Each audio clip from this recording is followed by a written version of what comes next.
ग्रामीण क्षेत्रों पर शासन चलाना अब चैप्टर आगे बढ़ चुका है। रैयतवाड़ी, महलवाड़ी, स्थायी बंदोबस्त जैसी अंग्रेजों की आर्थिक नीतियों से हम आगे चलते हैं। अब अंग्रेजों ने अपने लिए क्या फसल भारत में उगाई जाए उसके ऊपर ध्यान देना शुरू किया। अंग्रेजों ने भारतीयों को अपने फायदे के लिए फसलें उगाने हेतु तैयार किया। टॉपिक है यूरोप के लिए फसलें उगाना। उन्होंने अपने अपने फायदे के लिए किन किन क्षेत्रों में कौन सी फसल पैदा होगी वो किसानों को उगाने के लिए प्रेरित किया, मजबूर किया, कुछ भी कह सकते हैं आप। अब देखिए यहां पर एक लिस्ट बनाऊंगा मैं, फसल और क्षेत्र। जब ये लिस्ट तैयार हो जाएगी तो आप देखेंगे आज भी वो क्षेत्र उस फसल के लिए जाना जाता है। तो देखिए शुरू करते हैं हम, बंगाल से शुरू करते हैं हम। ये है आपका बंगाल। यहां पर जिस फसल के लिए उन्होंने कहा था वो थी पटसन, और आज भी बंगाल में पटसन ज्यादा होता है, और बांग्लादेश तो पटसन के लिए ही विश्व में जाना जाता है। अगर हम चाय की बात करें, चाय तो आसाम या असम चाय के लिए आज भी प्रसिद्ध है। अगर हम गन्ना की बात करें, उस समय का संयुक्त प्रांत और आज का यूपी, उत्तर प्रदेश गन्ने के लिए जाना जाता है। अगर आप गेहूं की बात करें तो पंजाब, उस समय अंग्रेजों ने पंजाब को गेहूं के लिए चुना। आज भी गेहूं पंजाब में अधिक उत्पादित होता है। चाय की बात कीजिए, पटसन की बात कीजिए, गन्ना की बात कीजिए, गेहूं की बात कीजिए, कपास की बात कीजिए, महाराष्ट्र और पंजाब। ये देखिए कपास, कपास में आप देखेंगे महाराष्ट्र तथा पंजाब, आज भी महाराष्ट्र और पंजाब में कपास अच्छे लेवल पर पैदा होता है। चावल की बात कीजिए आप, दक्षिण भारत, मद्रास। दोस्तों ये सूची आपकी किताब में भी दी हुई है, और मैंने इस सूची को यहां पर इसलिए लिखा है आपको पता रहे कि अंग्रेजों ने किस क्षेत्र के लिए कौन सी फसल चुनी थी, और वहां के किसानों को कहा कि आप यही उगाइए। इन फसलों तक तो ठीक था भाई, गेहूं है, गन्ना है, चावल है, चाय है, ये तो ठीक था।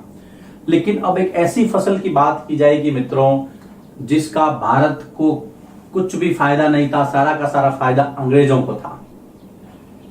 नील की खेती और भारत। नील की खेती, अगला टॉपिक यह है, आप जानते हैं कि उस समय जो वस्त्र उद्योग है भारत का बहुत अच्छा था। फिर अंग्रेजों ने उस पर अपनी नीतियां लागू की तो यहां का वस्त्र उद्योग चौपट हो गया। उसके बाद में जो वस्त्र उद्योग था वो इंग्लैंड शिफ्ट हुआ।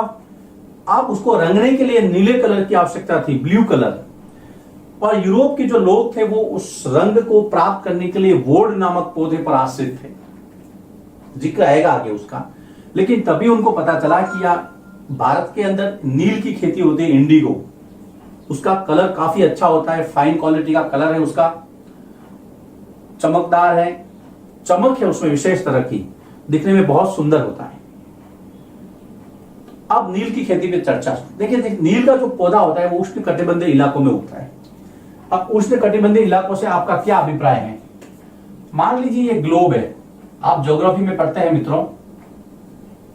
ये देखिए, ये आपका 0 डिग्री इक्वेटर है, ये आपका 10 डिग्री नॉर्थ है, मान लीजिए 10 डिग्री साउथ है।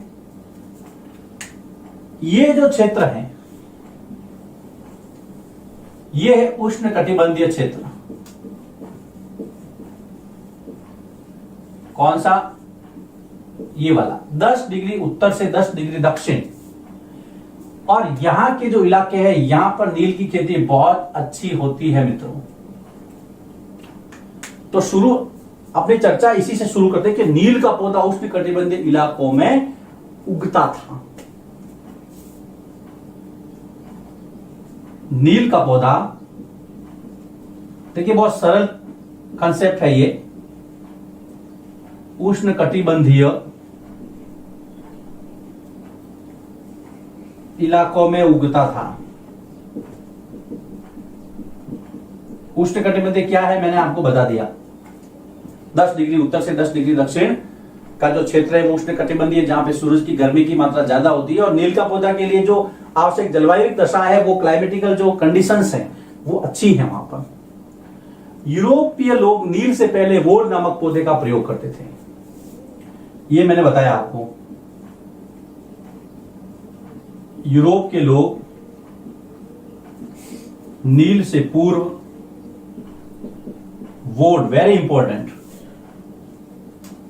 वोड नामक पौधे का प्रयोग करते थे।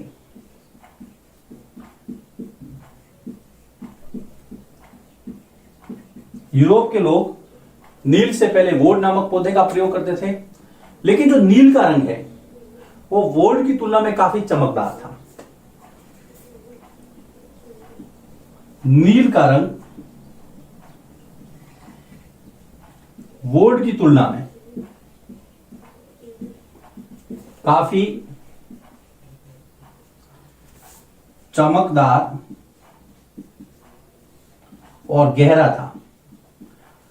देखिए वोड का रंग जो था वो फीका था, लेकिन नील का रंग जो है वो बहुत ही शाइनी था, चमकदार था और गहरा भी था। तो लोगों की जो पसंद है वो नील ज्यादा थी। देखते ही देखते यूरोप के अंदर नील को बहुत ज्यादा पसंद किया जाने लगा और इसका असर पड़ा सीधा अंग्रेजों की मानसिकता पर।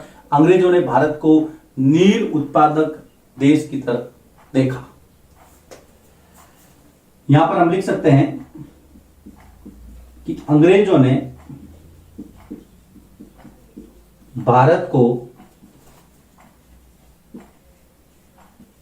नील उत्पादक राज्य कह सकते हैं, देश कह सकते हैं, राज्य की तरह देखा और किसानों को कहा कि आप नील की खेती करो। और किसानों को नील की खेती के लिए उत्साहित किया, प्रोत्साहित किया, उसके बाद में मजबूर भी किया और नील के बागान बनने लगे तथा भारत में नील के बागान बनने लगे। नील की खेती के दो प्रकार थे, एक तो थी निज और दूसरी थी रैयती। रैयती से यह अभिप्राय है किसान से संबंधित कोई भी व्यक्ति खेती और जमीन को भाड़े पर लेता, किराए पर लेता, उस पर नील की खेती करवाई जाती थी।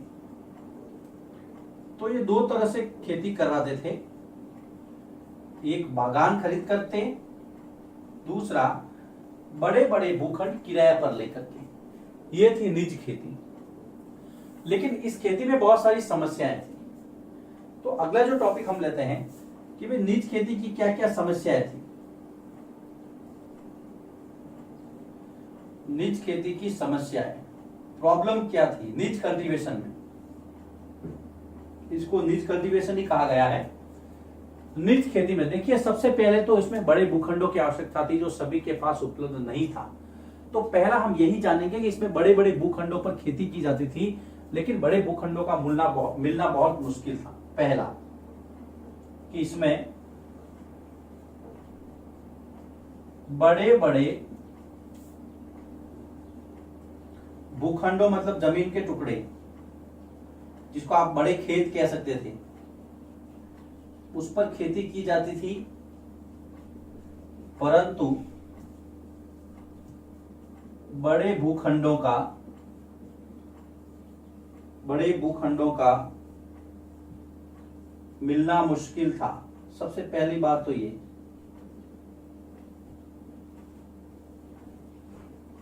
बड़े भूखंड नहीं मिल रहे थे।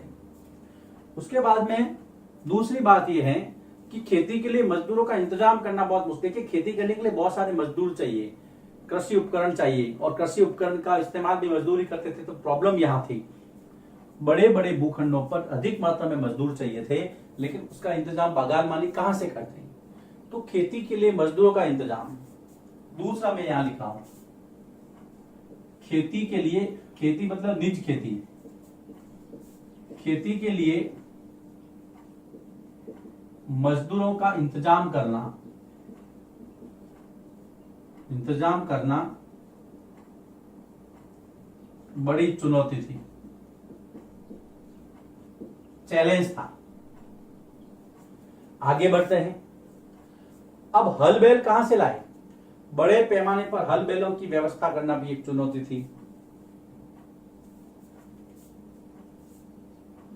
बड़े पैमाने, बहुत बड़े स्तर पर हल बैल, जो खेती के लिए सबसे ज्यादा जरूरत थी, हल बैलों की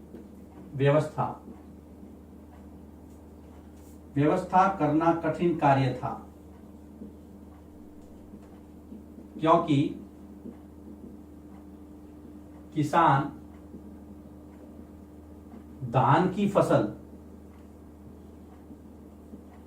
हेतु हल बैलों का प्रयोग करते थे।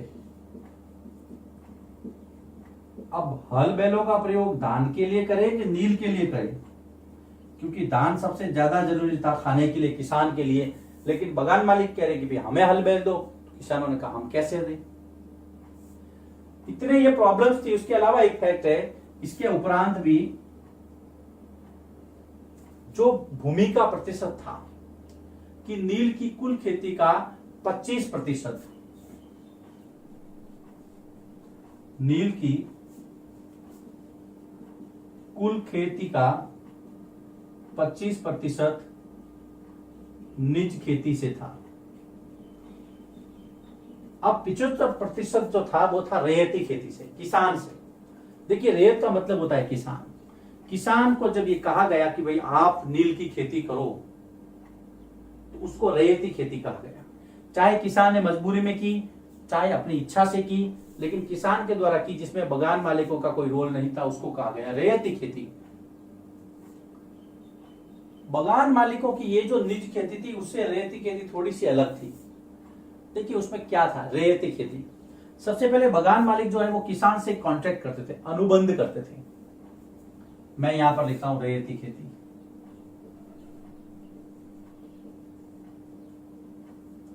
इसमें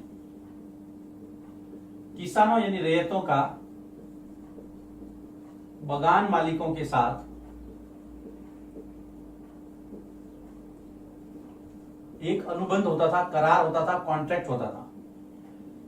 इस अनुबंध के तहत किसानों को कहते कि आप अगर नील की खेती करोगे तो आपको कम ब्याज पर पैसे मिलेंगे। जो किसान अनुबंध करते थे उन्हें कम ब्याज पर कर्जा मिलता था। जो किसान नील की खेती के लिए अनुबंध अर्थात कॉन्ट्रैक्ट करते थे, अनुबंध करते थे, उन्हें कम ब्याज पर कर्ज मिलता था। ये उनको एक सहूलियत दी गई, लेकिन बाद में यही सहूलियत उनके गले की फांस बन गई, उनके लिए मुसीबत बन गई। कर्जा लगातार बढ़ता रहा। नील की खेती ने किसानों को बर्बाद कर दिया। कर्जा लेने वाले किसानों को अपनी 25% भूमि पर नील की खेती करनी पड़ती थी।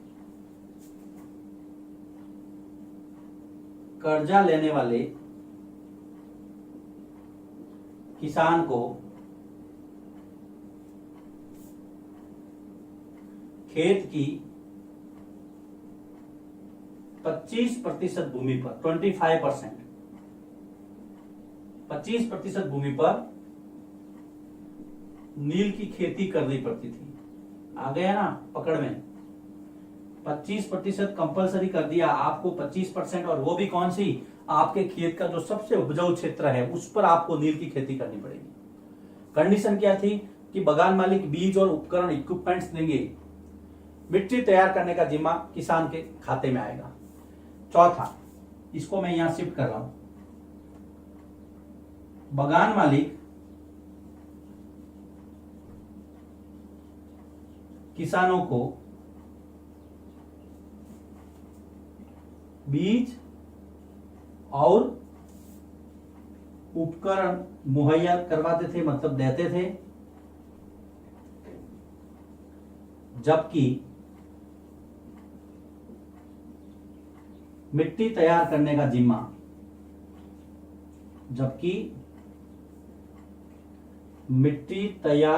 का जिम्मा किसानों पर था। यह था रेयती खेती की कुछ शर्तें। प्रश्न आता है कई बार, रेयती खेती में क्या क्या शर्तें थी, निज खेती में क्या क्या शर्तें थी। नील की खेती दो प्रकार से की जाती थी, एक निज थी और एक रेयती थी। दोनों का आपको समझना है।